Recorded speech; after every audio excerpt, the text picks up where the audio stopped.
পৃথিবী না জানুক আমি তো জানি আমি কি পাপ করেছি হায় আমার পাপের করলে বিচার বাঁচার আমার নাই উপায় দয়াময় প্রভু মাফ করো আমায় মাফ করো আমায় পড়াবে। এই সূরাটার মেইন মেসেজ হচ্ছে রবের নিয়ামত থেকে তোমরা হতাশ হয়ে যেও না, নিরাশ হয়ে যেও না। তবে এই সূরার 11টা আয়াতকে আমরা 4টা ভাগে ভাগ করব। এইদিকে তাকান সবাই, হাত দেখেন, বলেন সবাই কয় ভাগ, আবার বলেন সবাই কয় ভাগ। প্রথম 2টা আয়াত হচ্ছে কসম, আল্লাহ কসম করেছেন। দ্বিতীয় 3টে আয়াতে আল্লাহ তাআলা এই যে মাঝে মাঝে আমাদের মনে হয় যে আল্লাহ মনে হয় আমাদের ভালোবাসে না, যত কষ্ট আপদ আর বিপদ আমার উপরে আসে, এই যে একটা চিন্তা, এই চিন্তা দূর করেছে একজন। আওয়াজ দিয়ে বলেন সবাই তিনি কে? মহিলা প্যান্ডেলে বসার জায়গা হচ্ছে না, সবাইকে গুছিয়ে বসার জন্য বল ভাই, জায়গা তো এখানে হচ্ছে না। আমার মায়েরা বোনেরা একে অপরকে জায়গা করে দেন, হিংসা করবেন না। আজকে মেহেরবানি করে বসার জায়গা দেন। বসার জায়গা ঠিক থাকলে ওয়াশরুমে শান্তি পাওয়া যাবে, ঠিক কিনা বলেন যুবক ভাই আমার? পেছনে কেউ ডান বাম করবেন না, চুপচাপ বসেন। আর ওখানে জায়গা নাই, আর কেউ বসবেন না, জায়গা নাই। যে যেখানে আছেন সেভাবে থাকবেন। মেহেরবানি করে আমাকে 30টা মিনিট সময় দেন, 30টা মিনিট আমাকে সময় দেন। আমার প্রিয় মায়েরা প্লিজ মেহেরবানি করে জায়গা ঠিকঠাক করে বসবেন। তৃতীয় 3 আয়াতে আল্লাহ তাআলা মাঝে মাঝে যে আমরা ব্যবসা করি, জব করি, আমার যে লস হয়, কষ্ট আসে, এই যে একটা চিন্তা, আমি মনে হয় জীবনে কখনো সফল হব না, আমার জীবনে হয়তো সুখ কখনোই আসবে না। এই সুখের সন্ধান দেওয়ার জন্য এই 3টা আয়াতে আমাদেরকে মোটিভেশন দিয়েছে একজন। আওয়াজ দিয়ে বলেন সবাই তিনি কে?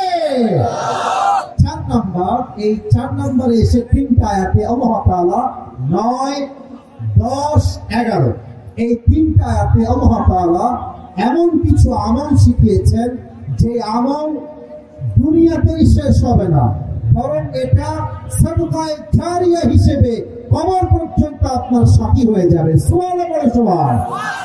এবার আসুন আমরা জেনে নেই এই সূরাটা কখন নাযিল হয়েছে, কেন নাযিল হয়েছে। এই ডানে কিন্তু এখন আওয়াজ আসছে, ভাইরা কোরআনটা আমি রাখলাম, সবার পায়ে আমার হাত, সবার পায়ে আমার হাত। এর চেয়ে বিনয়ী হতে পারবো না। এখানে অনেকগুলো মিডিয়ার ভাইরা আছে, কালকে এইটা আপলোড যাবে। আমি বুঝতেছি লোক সংখ্যা বেশি, জায়গা হচ্ছে না, বাট আপনার কালকে হোয়াটসঅ্যাপ, ফেসবুকে দেখবেন, ইউটিউবে দেখবেন, একটা ভালোবাসা হওয়া লাগবে। যদি এমনি এই ফটো, এই বসো, এই জায়গা নাই, এটা করলে আমার মানুষ ভালো হবে না। আমি আসছি 10টা 30-এ, বুধবার 10টা 30-এ শুরু হয়েছে, এখন বাজে 11টা 10, পরিবেশ এখনো খারাপ। আমার মন হবে কেমনে ভাই? কেমন কথা এটা? কিসের পরিবেশ এটা?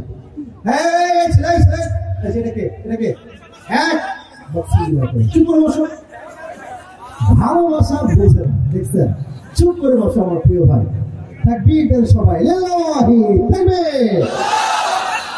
হাতে পায়ে ধরে ওয়াজ করছি ভাই, জীবনে হাতে পায়ে আমি ধরি না, এই পরিবেশের জন্য বাধ্য হচ্ছি। সূরাটা কখন নাযিল হয়েছে? আল্লাহর হাবিবের কাছে ওহী নাযিল হতেই থাকতো, অলওয়েজ ওহী নাযিল হতো।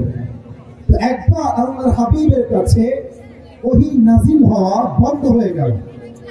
কাফেররা ডাক দিয়ে বলছে, মুহাম্মদ তোর রব করে ভালোবাসা করে তোর কাছে ওহী নাযিল হয় না কেন? মনে হয় তোর রব করে ভুলে গেছে। বলেন সবাই নাউজুবিল্লাহ। আমার নবী হতাশ হয়ে গেলেন, যা আমি কি ইসলাম প্রচার করে ভুল করলাম? আমার কোনো ভুল হয়ে গেল? আল্লাহ কি আমারে ভালোবাসে না? আল্লাহ কি আর ওহী নাযিল করবে না? এই চিন্তা দূর করতে আল্লাহ তাআলা এই সূরা দুহাকে নাযিল করলেন। পড়েন সবাই সুবহানাল্লাহ। আসুন আমরা আয়াতের তাফসীরে ফিরে যাই। আল্লাহ তাআলা বলছেন, ওয়াদ-দুহা ওয়াল-লাইলি ইযা সাজা। ওয়াদ-দুহা মানে হচ্ছে সকালের কসম, আলোর শপথ। এটার দ্বারা আল্লাহ তাআলা বোঝাচ্ছেন তোমার গত দিন পার হয়ে গেছে। Don't look at the past. Think about your present. নতুন সকাল, নতুন দিন, নতুন চান্স, নিউ অপরচুনিটি। আগে যা হয়ে গেছে ভুলে যাও, নতুন করে জীবন শুরু করো। তোমার জীবন সফল হওয়াই হওয়া, ঠিক কিনা বলে? আপনারা সবাই পাকিস্তানের একজন প্রাইম মিনিস্টার, আগে তিনি ক্রিকেট খেলোয়াড় ছিলেন, পরে তিনি প্রধানমন্ত্রী হয়েছেন। তার নাম হচ্ছে ইমরান খান। নাম শুনছেন আপনারা সবাই? এই ভাই নাম শুনছেন আপনারা সবাই?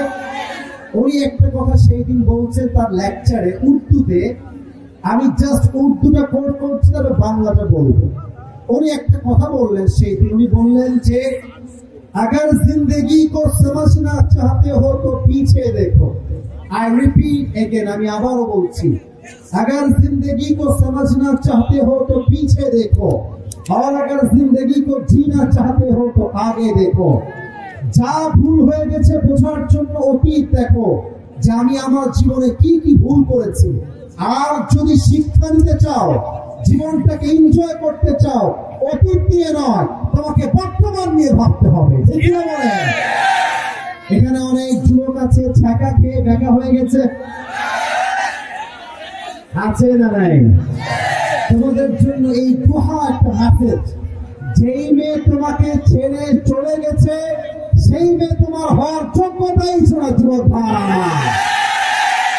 আর মনে রাখবা, যেই মেয়ে ছেড়ে চলে যায়, ও গেছে ওরা চাইতে দাও, বিশ্বাস রাখো তোমার রব তোমাকে এর চাইতে হাজার হাজার গুণ বেটার অপশন দিবে যুবক ভাই। আল্লাহ বলছেন ওয়াদুহা, আলোর শপথ, নতুন দিন, নতুন সুযোগ, নতুন ভোর। আবার আল্লাহ তাআলা বলছেন ওয়াল্লাইলি ইযা সাজা, রাতের শপথ, রাত যখন হয় নিঝুম আর নিস্তব্ধ। এই দুইটা কসম দিয়ে আল্লাহ কি বুঝালেন? আমি ঠান্ডা মাথায় বোঝাচ্ছি। আচ্ছা বলেন তো, রাতের বেলা কি আমরা কাজ করি না ঘুমাই? কথা উত্তর ঠিক আছে, আবার উত্তর চাই। রাতের বেলা আমরা কি কাজ করি না ঘুমাই? আর দিনের বেলা কি আমরা ঘুমাই না কাজ করি? তার মানে দেখেন মুজিবনগরের ভাড়া, যদি দিন শেষে রাত না আসে, আরাম করতে না পারেন, আপনি কাজে মনোযোগ পাবেন না, আপনার শরীরটা ক্লান্ত হয়ে যাবে। তো আল্লাহ তাআলা আলোর দ্বারা বোঝাচ্ছেন ওহীর আগমন, ওহী আসছে, আর রাত দ্বারা বোঝাচ্ছেন ওহীর অনাগমন। আল্লাহ তাআলা বলছেন নবী, দিন শেষে রাত না আসলে যেমন ভালো লাগে না, এক্স্যাক্টলি যদি ওহী আসতেই থাকে, ওহীর একটা প্রেসার আছে, ওহীর একটা চাপ আছে, নাযিল হতেই থাকলে আপনার শরীরটা দুর্বল হয়ে যাবে। তো দিন শেষে রাত না আসলে যেমন ভালো লাগে না, ঠিক তেমনি ভাবে ওহী নাযিল হতেই থাকলে আপনার কষ্ট হবে বেশি। আপনার কষ্টকে দূর করার জন্য, আপনাকে রেস্ট দেওয়ার জন্য আমি আল্লাহ ওহীকে বন্ধ করেছি। এর মানে এটা নয় যে আমি আল্লাহ আপনার উপরে নারাজ হয়ে গেছি। সুবহানাল্লাহ বলেন সবাই আপনারা। তাহলে বোঝা গেল নবীর হতাশা দূর করতে এই সূরা তুহা নাযিল করেছে একজন। আওয়াজ দিয়ে বলেন সবাই, তিনি কে? এবার আল্লাহ তাআলা বলেছেন মা ওয়াদাকা রাব্বুকা ওয়া মা ক্বালা। ও নবী, দুনিয়ার সবাই আপনাকে ভুলতে পারে, সবাই আপনার হাত ছাড়তে পারে, বাট আপনার হাত ছাড়বে না একজন। আওয়াজ দিয়ে বলেন সবাই, তিনি কে? আমি প্রায় একটা কথা বলি যে খারাপ সময় আসলে সবচেয়ে আপন মানুষ দূরের হয়ে যায়, আর পকেটে টাকা থাকলে আই লাভ ইউ বলা মানুষের অভাব হয় না যুবক ভাই। আমি আমার জীবনে খুব বাস্তব দেখেছি, বেশিরভাগ মেয়েরা, খুব খেয়াল করবেন, বিয়ে করে টাকা দেখে, এবং বিয়ের পর যখন স্বামীর অভাব আসে, মেয়েদের বেইমানি করতে 1 মিনিট সময় লাগে না যুবক ভাই। তবে আমি সব মেয়েকে এক পাল্লায় মাপছি না প্রিয় বোনেরা, তবে অনেক মেয়ে আছে স্বামীর কাছে যে পরিমাণ ডিমান্ড করে, এত চাহিদা, অনেক স্বামী চাহিদার জ্বালায় হার্ট অ্যাটাক করে মরে যায় যুবক ভাই, ঠিক না বলো? তবে আজকালকার যুগে বিবাহিত মেয়েদের চাহিদাই যে বেশি তা কিন্তু নয়। আমি আমার বোনদেরকে উইথ ডিউ রেসপেক্ট বলছি, আপনারা কেউ খারাপ নন, আমার বাসাতেও মা আছে, বোন আছে, we respect the girls from our heart, আমরা দিল থেকে মেয়েদেরকে সম্মান করি। বাট কথায় আছে না, এক হুজুর খারাপ হইলে সব হুজুরের বদনাম হয়। কিছু কিছু মেয়ে আছে দেখবেন এই দেশে এতটা নিম্ন কোয়ালিটির, এরা জাস্ট আইফোন 16 প্রো ম্যাক্স পাওয়ার জন্য কক্সবাজার পর্যন্ত এই সমস্ত মেয়েদেরকে হেদায়েত দান করুন সবাই, আমিন।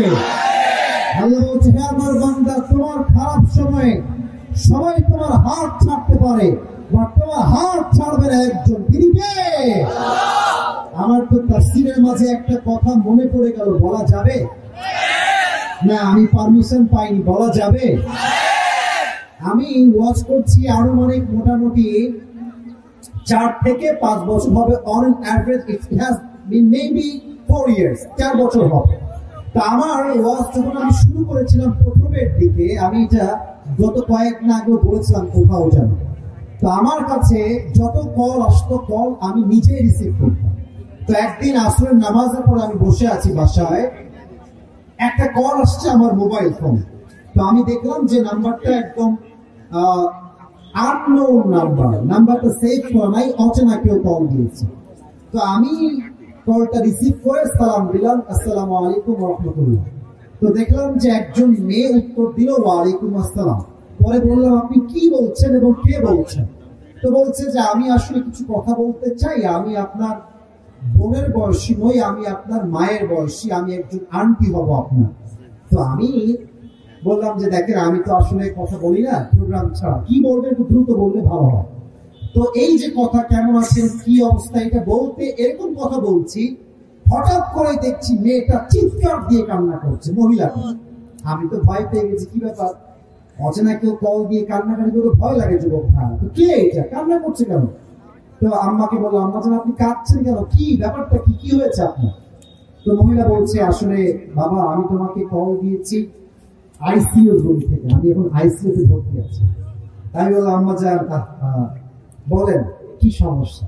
তো উনি বললেন যে আমি এখন আইসিইউ রুমে আছি, আমাকে ডাক্তার ডিক্লেয়ার দিয়েছে যে আমি হয়তো 7 দিনের বেশি আর বাঁচবো না, আমার হাত শেষ হয়ে যাবে। তো বুঝলাম যে আম্মা জান খুব হতাশ, খুব কষ্টে আছে।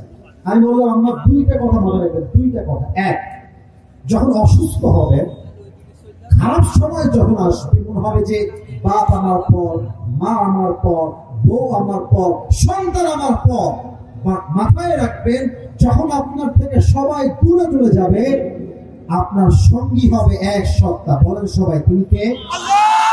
আমি আল্লাহর নাম জোরে শুনতে চাই, বলেন সবাই, তিনি কে?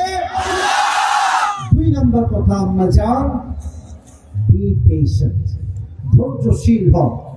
মতের মালিক তো ডাক্তার নয়, ডাক্তার তো জাস্ট একটা আইডিয়া দেয় যে আপনি হয়তো এই কদিন বাঁচবেন, তবে হায়াতের মালিক, মতের মালিক একজন। আওয়াজ দিয়ে বলেন সবাই, তিনি কে? দীর্ঘ প্রায় 3-4 মাস পরের কথা, আবার কল আসছে। আমি কল রিসিভ বেশি একটা করতাম না, সেই সময় কল রিসিভ করলাম। বলছে, বাবা তুমি তো কল ধরোই না, আমাকে চিনতে পেরেছো? আমি বললাম, না, আপনি কে বলছেন? বলছো, ওই যে তোমাকে কল দিয়ে দোয়া চেয়েছিলাম, আমি ক্যান্সারের পেশেন্ট, আমি আইসিইউ তে আছি, 7 দিন আর বাঁচবো, মনে আছে? বললাম, হ্যাঁ আপনার মনে আছে। বলছে, বাবা তুমি কথাগুলো সত্যিই বলেছো, আমি শুধু বেঁচেই নেই, আমার ক্যান্সারও নাই। আমি শুধু বেঁচে আছি তা না, আমার যে ক্যান্সার ছিল তাও দূর হয়ে গেছে। এখানে শিক্ষা কি পেলেন? হাদিসে আসছে, আল্লাহ বান্দার সঙ্গে ঠিক তেমন হবে বান্দার ধারণা যেমন। আমি আবারও বলছি বোঝাবার সাথে, আপনার রব আপনার জন্য তেমন, আপনার ধারণা আপনার রবের জন্য যেমন। যদি আপনি ভাবেন যে আমাকে আল্লাহ হয়তো বা উদ্ধার করবেই না, শেষ, আল্লাহ তেমনই হয়ে যাবে। আর যদি ভাবেন যে না না, আল্লাহ আমার সাথে আছে, আমাকে একদিন না একদিন মুক্ত করবে একজন, তিনি কে? আল্লাহ তাআলা বলছেন, মা ওয়াক্কাআকা রাব্বুকা ওয়া মা ক্বালা। সবাই তোমার হাত ছাড়তে পারে, সবাই বেঈমানি করতে পারে, বাট আল্লাহ কখনো বেঈমানি করতে পারে না। এবার আসুন 4 নম্বর আয়াতে যাই। আল্লাহ তাআলা বলছেন, وَلَلْآخِرَةُ خَيْرٌ لَكَ مِنَ الْأُولَى. The life of hereafter is much more better than this worldly life. আচ্ছা আজকে কি বার? একটু পরে শুক্রবার হয়ে যাবে, তাই না যুবক ভাইরা? অলরেডি জুমার রাত চলছে। দেখেন এই যে আয়াতটা আমি তেলাওয়াত করেছি, ওয়ালাল আখিরাতু খায়রুল লাকা মিনাল উলা, আল্লাহ বলছেন আজকের দিনটা খারাপ হতে পারে, আগামী দিনটা উত্তম করে দিবে একজন। তিনি কে? আপনারা সবাই মিজানুর রহমান আজহারী হুজুরের নাম শুনেছেন না? আপনাদের হয়তো অনেকের মনে নেই, বাট আমার মনে আছে। আয়াতের ব্যাখ্যা আমি উল্লেখ করছি। আজহারী সাহেব যখন 2019 সাল পুরো দেশ ব্যাপী সে যেখানেই যায় 5 লাখ 10 লাখ 20 লাখ মানুষ জমা হয়ে যায়। আমার মনে আছে তৎকালীন আওয়ামী শাসন চলছিল, তখনকার সময়ে ধর্মমন্ত্রী, নাম তার আমি বলতে চাই না, সে কবরে চলে গেছে, সে বলেছিল এটা হচ্ছে জামাতের প্রোডাক্ট। কথা আমাকে বলতে হবে, ঠিক আছে কিনা বলে? আমার এখনো মনে আছে তথাকথিত নামধারী কিছু সুন্নিরা, আবারও বলছি সুন্নিরা আমাদের ভাই, তথাকথিত কিছু সুন্নিরা আজহারীর ছবি দিয়ে বিশাল লম্বা একটা ব্যানার বানিয়েছিল। আমার বলতে কষ্ট হচ্ছে, বুকটা ফাটছে, তাও আমি আয়াতের ব্যাখ্যার জন্য বলতে চাই। আমি দেখেছি মহিলারা জুতা খুলে আজহারীর ছবিতে জুতা নিয়ে পিটাচ্ছে। নাউজুবিল্লাহ। এটা তো নাউজুবিল্লাহ হলে মুসলমানের বাচ্চারা, বলেন সবাই নাউজুবিল্লাহ। এবার আপনারা বলেন ওই যে সময়টা এত অপমান, এবং আমাদের মতোই কিছু হুজুররা মাইক সামনে নিয়ে বলেছিল, ফতোয়া দিয়েছিল আজহারী সাহেব কাফের হয়ে গেছে। মনে নাই? বলেন তো এখন আজহারীর সম্মান কমেছে না বেড়েছে? যখন আজহারী সাহেবকে দেশ ত্যাগ করার জন্য বাধ্য করা হলো, এটার জন্য সেই আয়াত ওয়ালাল আখিরাতু খায়রুল লাকা মিনাল উলা। আজহারী মাথায় রেখো, তুমি এই দিন নয়, আগামীতে এমন একটা দিন আসবে যেই স্বৈরাচাররা তোমাকে বিদায় করতে বাধ্য করেছে, এমন একটা দিন আসবে তারা লুঙ্গি তুলে পালাবে, আপনি বিজয়ের বেশে, রাজার বেশে বাংলাদেশে ব্যাক করবা যুবক ভাই, ঠিক কিনা? আল্লাহ বলছেন এই দিন নয়, আগামীতে আরো দিন আছে না নাই? আচ্ছা আর একটা এক্সাম্পল দেই। শহীদ আল্লামা দেলোয়ার হোসেন সাইদি হুজুর, তাকে বলা হয়েছিল কি তিনি হচ্ছেন রাজাকার, আর উনি বলেছিলেন আমাকে রাজাকার বলে কেউ যদি রাজাকার প্রমাণ করতে না পারে, বুঝতে হবে সে পিতৃ পরিচয়হীন অবৈধ সন্তান।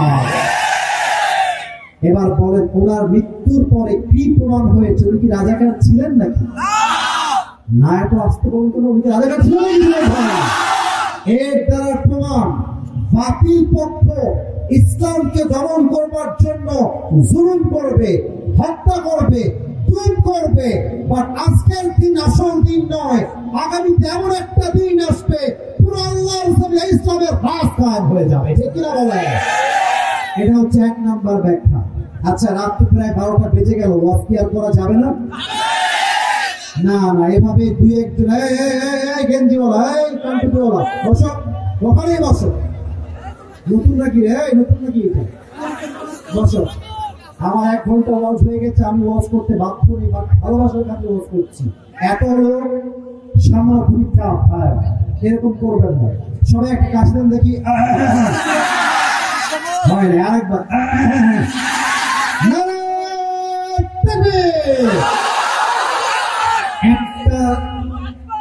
একটা তাফসীর হচ্ছে আজকের দিন খারাপ হতে পারে, কালকের দিন উত্তম হবে। আর একটা তাফসীর আসছে যে দুনিয়াতে অনেক কষ্ট হতে পারে, বাট আখিরাতের জীবনে আপনার সমস্ত কষ্টকে দূর করে দিবে একজন, তিনি কে? আচ্ছা আখিরাতের জীবন উত্তম কেন? 2টা কারণ। 1, আচ্ছা আগে একটা প্রশ্ন উত্তর চাই। কিয়ামতের দিন জান্নাতে যেতে হলে, ঠান্ডা মাথায় বলছি, মেহেরবানি করে ডান বাম করবেন না, জান্নাতে যেতে চাইলে আমলনামা 100তে কত হওয়া লাগবে? বলে সবাই 100-তে কত? একজন বান্দার আমল নামা, এই হাত দেখেন সবাই, 2 হাত দেখেন, ওজন দেওয়া হবে। আল্লাহ বলবে ওজন দাও তার আমল নামা, ওজন দেওয়া হবে। দেখবে যে 2টা এভাবে আছে, ডান আমলটা জাস্ট একটু ভারী হয়ে গেছে। আল্লাহ বলবে যেহেতু 1% ভারী হয়ে গেছে, আমার বান্দার জন্য জান্নাতের ফয়সালা করে দাও। না জোরে সবাই সুবহানাল্লাহ। হ্যাঁ, ইনসাফ ভিত্তিক বিচার হবে। 2, কিয়ামতের দিন আপনার উপর রহম করা হবে একটা হিসাবে। আমি হাদিসটা বলছি, এটা আমি মাওলানা তারিক জামিলের থেকে শুনেছিলাম, তিনি top famous scholar, he is from Pakistan. উনি বললেন কিয়ামতের কঠিন দিনে একজন বান্দার আমলনামা ওজন দেওয়া হবে, ডান আমল 50, বাম আমল 50, 2টা সমান সমান হয়ে যাবে। মেহেরপুরের ভাড়া বলেন তো এবার জান্নাতে যাওয়ার জন্য আমল লাগবে আর কয়টা? হ্যাঁ, রাইট অ্যান্সার, রাইট অ্যান্সার। বলেন সবাই কয়টা? সেই ছেলে বলবে আরে কোন টেনশন নাই, একটা আমল, আমার বাপ তো এখানেই আছে, আমার বাপ আজকে আমাকে একটা আমল দিয়েই দিবে, নট আ বিগ ডিল। ছেলেটা বাবার কাছে যাবে, বলবে আব্বা একটা আমল, একটা আমল হলেই তোমার ছেলে জান্নাতি হয়ে যাবে। তারিক জামিল বললেন, বাপ বলবে তুমি কম হো, কাহার সে আয়ে হো, কম হতো, এটা হাসির কথা নয়, চরম লেভেলের মারাত্মক কথা। আমার বাপ আমাকে চিনবে না কিয়ামতের দিন। बोलो तुम कौन हो, कहां से आए हो, जाओ, मेरा कोई बीवी नहीं था तो लड़का मुझे कहां से आएगा, আমার তো বউ নাই, ছেলে আসবে কোথা থেকে, বের হয়ে যাও। এই কথা শুনে যুবক আর মুরব্বীর মাথায় টনক নড়ে উঠে। আর আমার বাপ একটা আমলের জন্য আমাকে চিনতে পারছে না, একটা আমলের জন্য। বলবে বাপ বাপ আমার মাকে যাবো, আমার মা আমাকে একটা আমল আজকে দিবেই দিবে। বলবে আম্মা আমি তোমার পরিচয় টুকরা একমাত্র ছেলে, দাও আমাকে জাস্ট একটা আমল দাও। আম্মা বলবে কে আম্মা, কিসের আম্মা, কার মা? मैं किसी की मां नहीं हूं, यहां से निकल जाओ, বের হয়ে যাও, আমার কোনো ছেলেই নাই, বের হয়ে যাও। বাবা মা ভাই বোন কে একটা আমল দেওয়ার জন্য রাজি হবে। হঠাৎ করে একজন যুবক এসে বলবে ভাই আপনার কি হয়েছে? এই মাঝখান লোকগুলো কই যায়, এই ভাই ওয়াজ শেষ না করে গেলে আপনি আসছেন কেন? আপনি তো ভাড়া করে আনা হয় নাই ভাই। আচ্ছা কয়টা বাজে? এখন বাজে 11:35, ওয়াজ শুরু হয়েছে 10:30-এ। আমি আর 10 মিনিটের বেশি কথা বলবো না। খুব কষ্ট পেলাম এই জন্য যে এত ক্রাউড, যার মতো ইচ্ছা উঠে ডান বাম করছে, এটা কোনো ভদ্র মানুষের স্বভাব নয়। ভদ্র মানুষের কথা একটা, যেহেতু আজকে মাহফিলে এসেই গেছি, দোয়া না করে মাহফিলার উঠে আমার জীবন এবার দিকে উঠে যায়, আমি সঙ্গে সঙ্গে দোয়া করবো, পুরস্কার আমি দিব। কমিটিকে বলা আছে ভাই 1 ঘন্টার বেশি ওয়াজ করবো না, ওরা ফর্ম পূরণ করে নিয়ে আসছে, ওদের দোষ কোথায়? লোক হয়ে যাও ক্যাপাসিটি, আমি কি করবো? যার মতো ইচ্ছা ডান হয় বাম হয় কথা বলে। একবার বললাম যে মেহেরপুরে এসে ভাই 30 মিনিট ওয়াজ করতে হয় না লোকের জ্ঞানজামের কারণে, এতবার বললাম তাও বোঝা না। ক্যামেরা করে রেকর্ড হচ্ছে, বন্ধ হবে না আপনাদের ভাইরা? কেন এত লোক দিয়ে কি লাভ হবে যদি আপনি না বোঝেন? সুন্দর সুরাত তাফসীর করবো, ঠান্ডা মাথায় কথা বলবো, কথা হবে সুন্দর, জীবন পরিবর্তন হবে। যে একটা পরিবেশ 1 ঘন্টা 5 মিনিট সামলাচ্ছে, কত সামলাবো ভাই? সবার ত্যাগ পেয়েছে।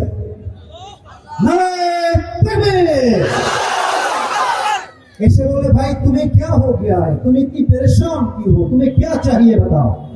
বলবে ভাই আপনি কি আর জানতো, बाप चिंचे ना माँ चिंचे ना, आपने की बेर हो। बोलते अरे भाई मुझे बताओ तो सही तुम्हें क्या चाहिए, हो सकता है कि मैं तुम्हें हेल्प कर सकता हूँ। बोलते पर আমি তোমার সাহায্য করতে পারি। तो बोले भाई मुझे बस एक अमल की जरूरत है, एक अमल मिल जाए तो मैं जन्नत में चला जाऊंगा, एक अमल होलेই আমি জান্নাতি।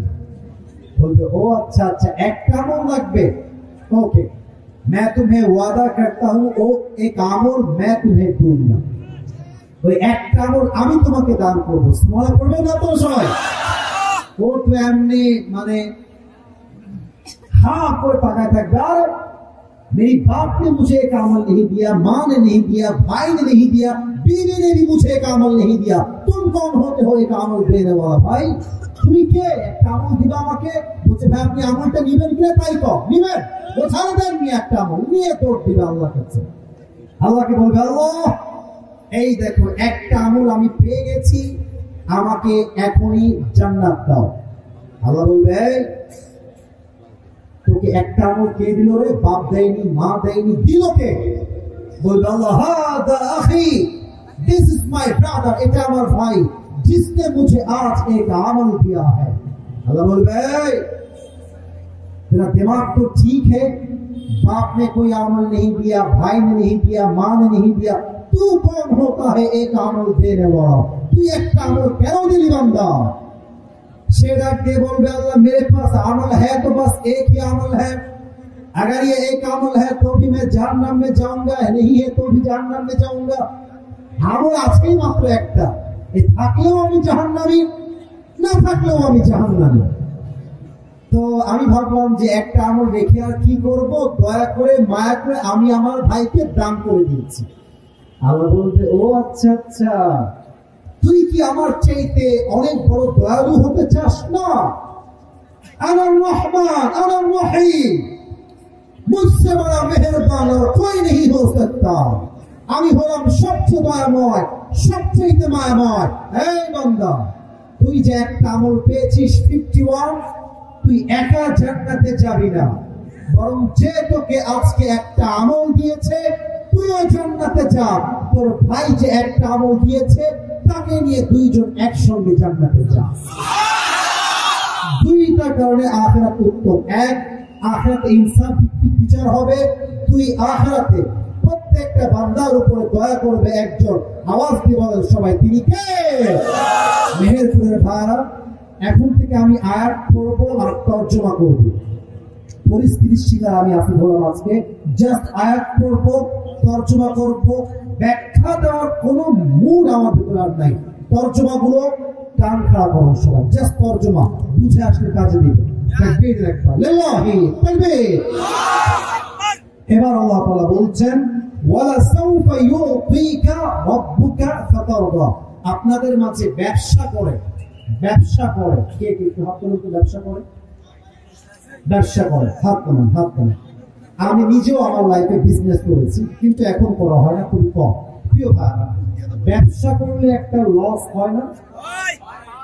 কথা বলতে হবে, ব্যবসা করলে লস হয় না? আচ্ছা মনে করেন যে আপনি আপনার লাইফে বিসিএস ক্যাডার হতে চান কিন্তু হইতে পারলেন, অথবা আপনি পুলিশের চাকরি চান পাইলেন না। আল্লাহ বলছে বান্দা জীবনে যা যা পাস নাই বিশ্বাস রাখ, indeed your Lord will give you something that will definitely make yourself happy. আল্লাহ বলছে বান্দা যা হারিয়েছে ভুলে যা, আমি আল্লাহর ওয়াদা তোকে আমি এমন কিছু দিব তুই কল্পনাই করতে পারবি না। সুবহানাল্লাহ সবাই। আচ্ছা আর একটা প্রশ্ন করেই ফেলি। আচ্ছা নামাজের পরে মাঝে মাঝে আমরা হাত তুলে কি করি? উত্তর ঠিক আছে, পরিবেশ সুন্দর মনে হচ্ছে, বলো সবাই কি করি? আচ্ছা অনেকের প্রশ্ন হুজুর আমি তো দোয়া করি বাট দোয়া তো কবুল হয়। আমি বলবো ভাই আপনার দোয়া কবুল